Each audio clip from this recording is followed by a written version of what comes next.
você deve ter vários pacientes que voltam com o mesmo problema recorrente na clínica, que é a formação dos cálculos urinários. São as famosas fábricas de cálculos urinários. E nesse vídeo de hoje, eu vou contar um pouquinho para vocês de algumas estratégias naturais, fitoterápicas, que a gente pode utilizar para debelar e para contornar essa situação. Meu nome é Thalita Nader, sou médica veterinária e trabalho com homeopatia e fitoterapia. Bom, o primeiro ponto que a gente precisa esclarecer é que existem cálculos diferentes que se formam em condições diferentes, ou seja, existe um terreno biológico que favorece a formação desses cálculos. Na homeopatia, a gente também traz o raciocínio da tendência desses pacientes de adoecerem. A tendência é, inclusive, que o padrão se repita. Portanto, um animal que formou o cálculo uma vez, a tendência é que isso se forme novamente, caso não façamos nada, ou para corrigir o terreno biológico, ou para corrigir este padrão de adoecimento. No vídeo a gente vai falar sobre dois principais cálculos, que são os mais prevalentes, tanto nos cães quanto nos gatos, que são os cálculos de Struvita e os cálculos de oxalato. Falando um pouquinho dos cálculos de Struvita, o que a gente precisa se atentar? Que o cálculo de Struvita ele vai ocorrer especialmente quando a gente tem um pH urinário mais alcalino. E comumente a gente vai ter associado a essa condição a presença de bactérias, sendo que a E. coli é uma das bactérias mais predominantes e que contribuem, inclusive, para que esse pH se torne mais alcalino. Quando a gente fala dos cálculos de oxalato, a gente já vai ter um pH mais ácido, então é uma condição oposta ao cálculo de Struvita. E esse pH ácido, ele vai ter uma relação direta com a ingestão de alimentos. Então, a gente também vai precisar cuidar da dieta desses animais para reverter essa condição que está favorecendo a formação de novos cálculos. Tanto em uma condição quanto em outra condição, a gente vai precisar estar atento ao pH urinário. Então, a urinálise, que muitas vezes é um exame até negligenciado, eu considero um dos exames mais importantes para a gente entender alguns aspectos relacionados tanto ao sistema urinário e até a questão da dieta desses animais, se está adequada ou não. Então, através da urinálise, a gente vai conseguir mensurar o pH desse animal, a densidade urinária desse animal, que vai nos dizer muito sobre a ingesta de água. Então, a gente vai precisar adequar, tanto para uma condição quanto para outra, a ingestão de líquido. A gente vai precisar estimular este paciente a consumir mais água. A gente precisa de um fluxo urinário mais intenso para minimizar a formação de novos cálculos, para minimizar o depósito de cristais e de substâncias que vão gerar um cálculo futuro. Então, com controle de pH urinário, com ajuste de saturação da urina, a gente já vai conseguir fazer muito por esses animais. E aqui eu vou trazer, especialmente, dois recursos que vão nos ajudar, né, que serão um diferencial na condução desses pacientes. Vamos começar falando do cranberry, ou da cranberry, é uma plantinha muito comum, muito facilmente encontrada aqui no nosso país. Ela não é uma planta brasileira, ela é uma planta de origem da América do Norte, especialmente. É uma planta roxinha, então, como todos os vegetais roxinhos, a gente vai ter uma quantidade muito grande de uma substância chamada proantocianidinas, que são substâncias com várias ações no corpo, é um excelente nutracêutico de origem vegetal. Além disso, essa plantinha contém ácidos fenólicos, contém flavonoides, como a quercetina, por exemplo, que é um importante flavonoide ali, especialmente de ação imunológica, de modulação imunológica, e dentre as diversas ações que essa frutinha vai nos oferecer, a gente vai ter especialmente uma ação antioxidante, uma ação anti-inflamatória e uma ação antibacteriana. Também há relatos de ação hipoglicemiante, ação anticâncer. Então, a gente tem uma série de ações atribuídas, uma série de atividades farmacológicas atribuídas ao cranberry. Mas quando a gente fala do sistema geniturinário e da formação de cálculos, a ação anti-inflamatória e a ação antibacteriana e antioxidante são as três atividades terapêuticas que a gente realmente vai precisar para combater essa condição. Uma das coisas bem interessantes que a cranberry faz, ela impede a adesão de bactérias, especialmente aquelas bactérias que contêm fímbrias para adesão no tecido, né? Ela impede a adesão desse tipo de bactéria, sendo que a mais comum e que a gente mais lida no nosso dia a dia é a Escherichia coli. Então, ela vai impedir que essas bactérias que estão ali na forma livre, circulante, façam a adesão na mucosa da bexiga ou em todo o trato urinário, e com essa adesão, em geral, essas bactérias se tornam mais resistentes, porque elas formam verdadeiras colônias aderidas, a gente chama de bactérias em biofilme, e ali elas formam pequenas microcomunidades que produzem substâncias que a protegem. Então, quando a gente lida com infecções do trato urinário por E. coli resistente, na grande maioria das vezes a gente está lidando com infecções em biofilme e não com infecções de bactérias na forma livre. E esse é um problema de saúde pública até, porque essa é uma condição que afeta humanos e animais, e muitas vezes a gente precisa buscar estratégias não convencionais para debelar, para reverter essa situação. Então, a presença de E. coli no trato geniturinário, especialmente bexiga, ela não é uma presença interessante. A gente, de fato, precisa cuidar dessa condição. Muito provavelmente, a gente tem uma desbiose de base, a gente tem uma translocação bacteriana ali presente, via intestinal, então a gente vai ter que cuidar do intestino deste paciente também, mas é preciso uma ação local na bexiga, uma ação pontual na bexiga para que a gente possa reverter essa situação. Bom, entendendo isso, a gente começa a entender também que à medida que a gente controla essa população bacteriana, a gente também vai melhorar esse pH urinário, uma vez que o pH alcalino, ele é oriundo exatamente da presença desses micro-organismos. Então, a gente cuidando do pH urinário, a gente desfavorece aquela condição primordial, aquela condição básica que o cálculo de Struvita precisa para se estruturar, tá? Então, o cranberry, ele é, sim, uma das principais estratégias fitoterápicas que a gente utiliza para o tratamento, como coadjuvante no tratamento e na remoção de cálculos de Struvita.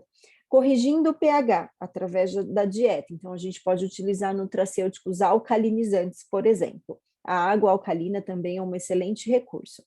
Corrigindo a dieta desses animais e utilizando o cranberry, a gente vai conseguir, em torno de 60 dias, uma melhora significativa da condição urinária. Um jeito bem interessante para a gente acompanhar a evolução desse paciente é através da urinálise, embora a gente possa fazê-lo também através do ultrassom para mensurar o tamanho dos cálculos e etc. Mas a urinálise nos diz mais detalhadamente se a gente está no caminho certo ou não. Então fica a dica do cranberry, ele pode ser utilizado na forma de sucos, existem produtos veterinários comerciais que têm a constituição, que tem o cranberry na sua constituição, e o jeito que eu mais gosto de utilizar é através do extrato seco, porque a gente garante, sim, uma dose, um consumo, né, uma oferta de dose terapêutica, pelo menos durante aquele período de tratamento que a gente vai precisar fazer um acompanhamento mais de perto desse animal, ok? Bom, então agora a gente vai seguir para o segundo cálculo, que é o cálculo de oxalato, que ele vai surgir em condições de pH muito ácido. E aí também aquelas estratégias de adequação do pH urinário e aumento de ingesta líquida para ajuste, né, da saturação urinária elas vão valer igualmente para essa condição. Só que, né, quando a gente fala do cálculo oxálico, a gente vai precisar cuidar de mais um detalhe, né? Especialmente para os animais que comem alimentos naturais, ou com uma dieta exclusivamente por alimentação natural, ou com uma dieta composta de elementos naturais e de ração, a gente vai precisar reduzir ou até excluir alimentos que contêm altas quantidades do ácido oxálico, que está ali como um substrato, inclusive, para a produção desse cálculo urinário. Um dos alimentos vencedores, aí, os ganhadores do ácido oxálico, que tem grande concentração, é o espinafre, né? Então, o espinafre, inhame, batata doce também tem uma quantidade considerável do ácido oxálico, o quiabo, arroz também tem, então tem vários alimentos que têm quantidades expressivas desse ácido e que não são interessantes, ao menos durante o período de tratamento, que a gente visa minimizar esses cálculos, né, ou diminuir esses cálculos e até expulsá-los, né? Então, no cálculo de Struvita, só voltando um pouquinho no raciocínio, a dissolução ela é mais fácil de acontecer. No cálculo de oxalato, é mais difícil a gente conseguir diluir esse cálculo.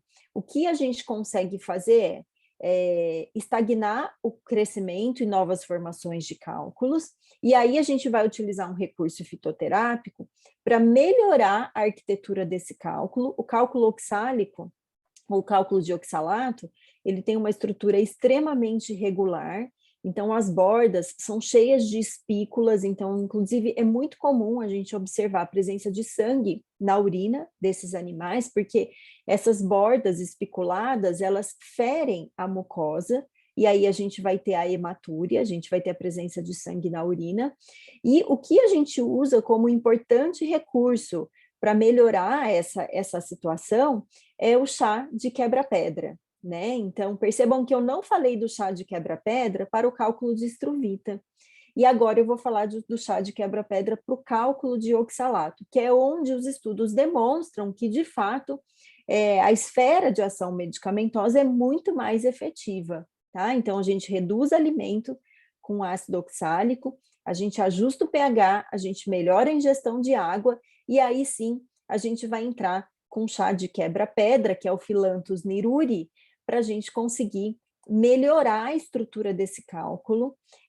O chá é muito interessante, conforme ele vai passando pelo fluxo urinário, ele vai como se fosse polindo essa estrutura do cálculo de oxalato, tornando essas bordas mais lisas, mais regulares. Então, só por essa ação a gente já vai ter uma diminuição dos cálculos, né, do tamanho dos cálculos, e vai tornar esses cálculos mais viáveis, mais possíveis de serem eliminados. Então, enquanto com cálculo de Struvita a gente pode ver dissolução, no cálculo de oxalato a gente vai ver muitas vezes a diminuição do tamanho dos cálculos e uma possível eliminação e expulsão desses cálculos, minimizando o risco de obstrução urinária, porque esses cálculos estarão menores, ok? Então, são ações totalmente diferentes para condições totalmente diferentes. Embora a gente coloque o desafio dos cálculos urinários dentro de um pacote só, a gente vai precisar direcionar terapeuticamente as ações para tratar de uma condição e também para tratar de outra condição.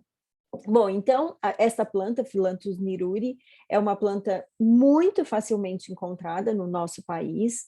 A gente precisa cuidar com a espécie, tá? Porque é uma plantinha presente em todos os jardins por aí. Então, é comum as pessoas dizerem, às vezes, eu tenho quebra-pedra em casa. E existem 3 espécies de Phyllanthus muito parecidas, e é difícil, às vezes, a identificação botânica. Então, uma sugestão para uso seguro é comprar essa planta desidratada em farmácias de produtos naturais ou lojas de produtos naturais, que vem a rotulagem, a especificação e até a padronização desse produto, evitando um equívoco no consumo de uma espécie que não é aquela que a gente deseja, ok? Posso utilizar esta planta na forma de extrato? Pode utilizar a planta na forma de extrato.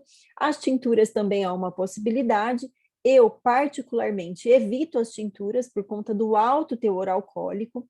Os cães, os gatos nem se fala, né? Os cães não toleram muito um teor alcoólico, uma alcoolatura muito alta, então eu evito as tinturas. No caso, especificamente do quebra-pedra, para a condição do cálculo de oxalato, a minha opção é o chá. Por quê? Porque indiretamente a gente também já ajusta o controle, a ingesta hídrica, né? Então, através do consumo do chá, a gente já vai conseguir melhorar a saturação urinária e esse chá, essas substâncias ativas, né? Então, tem muitas substâncias, a gente tem mais de 30 compostos relatados dentro dessa plantinha. Essas substâncias vão passando pelo trato urinário e vão exercendo o seu papel. Então, gosto muito da utilização de chás. Essa planta a gente vai ter predominantemente terpenos, o lupeol é uma substância altamente prevalente ali, e a gente também vai ter alcaloides, flavonoides, tem a quercetina também, e outras substâncias que, no seu conjunto, terão aí a ação desejada da planta. Bom, além disso, uma outra característica dessa planta que eu acho que traz grandes benefícios pelo uso, é que ela faz um controle de dor, ela faz uma analgesia neurogênica. Então, a gente sabe que os cálculos, ou ao menos o processo de eliminação desses cálculos, são processos muito dolorosos, né? E essa planta, ela faz uma ação antiespasmódica dessa musculatura e faz um controle da dor, da analgesia, via neurogênica. Então, a gente vai ter, sim, um efeito diurético, a gente vai ter um efeito analgésico, a gente vai ter um efeito antiespasmódico e a gente vai ter um efeito antilitogênico. Eu diria que essas quatro ações da planta, né, que essas quatro propriedades medicamentosas da planta são muito ricas e que fazem a utilização do chá de quebra-pedra para o ácido, para a presença dos cálculos oxálicos, uma indicação direta de uso, ok? A gente tem vários trabalhos que subsidiam, né, que trazem esses detalhes da ação medicamentosa da planta, mas de uma maneira geral, aquela dosagem, né, então, quem me acompanha já me ouviu falar em outros vídeos, quanto de chá que eu ofereço, que dose que eu utilizo. Então, a gente cuida dessa questão da dose e dá para a gente seguir aquela padronização geral, né, que é mais ou menos 50 ml por dia de ingestão para um cão, para um animal de 10 quilos. Então, essa é uma dose segura. Então, com todas essas ações, a gente com certeza vai conseguir, com certeza o resultado vai aparecer lá no final, porque esse é um paciente que ele vai precisar desses cuidados. Esses cuidados, eles podem ser durante o tratamento ou podem ser cuidados que serão necessários serem implementados, né, como hábito mesmo. O aumento da ingesta, o cuidado com os alimentos que ingere, até o consumo do chá. É possível fazer um consumo de manutenção. Não é um consumo diário, mas 1, 2, até 3 vezes por semana é possível você oferecer esse chá como forma preventiva da formação de novos cálculos. O mesmo para o cranberry. É possível utilizar o extrato de cranberry de forma preventiva, minimizando a frequência de administração e até a dose de administração. Bom, espero que vocês tenham gostado, eu espero que nesse vídeo de hoje vocês consigam encontrar e aplicar soluções para esse desafio do dia a dia de vocês. E se vocês quiserem saber mais detalhes, a gente tem um curso só sobre fitoterapia veterinária, que se chama Fitovet, e você, acessando o site www.talitanader.com.br, tem um vídeo que eu explico o tintim por tintim, tudo detalhado, tudo que você vai encontrar dentro desse curso. Espero que a gente se veja em breve.